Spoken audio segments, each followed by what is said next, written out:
We now are going to talk about our first proprietary colony. Remember, a proprietary colony is one that is controlled and slash owned by an individual or a group of individuals, a very small group.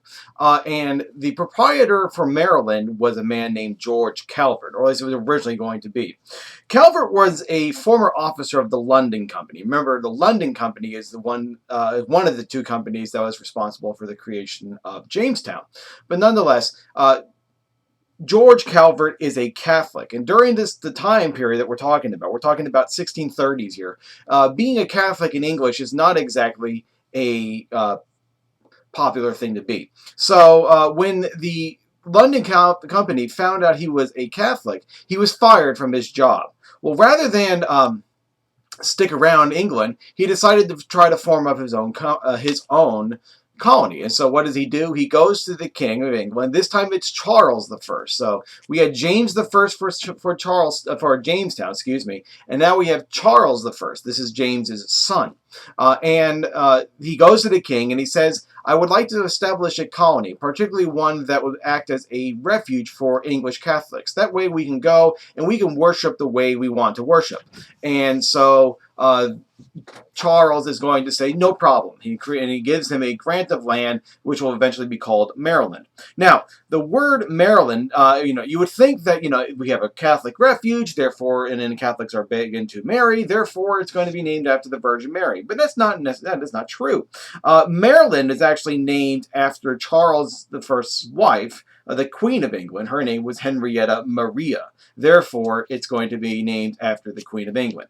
It's always a good idea to compliment the boss's wife.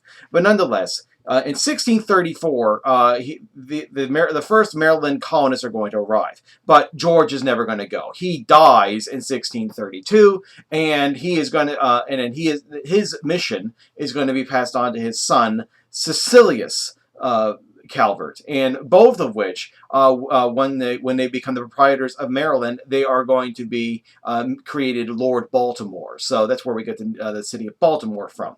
But nonetheless, they go in 1634, and it doesn't really work out as a Catholic refuge.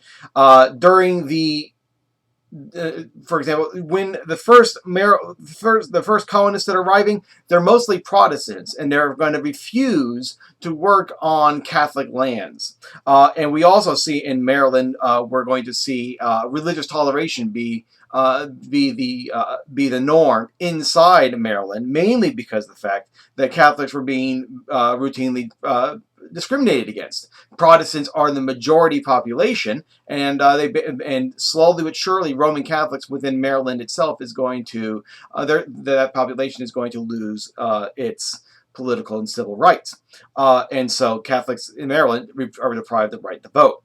So Maryland goes from a proprietary colony meant to be more of a refuge for English Catholics, and in turns into something that looks more like Maryland. The economy is going to be tobacco-based, and we're going to even see indentured servants.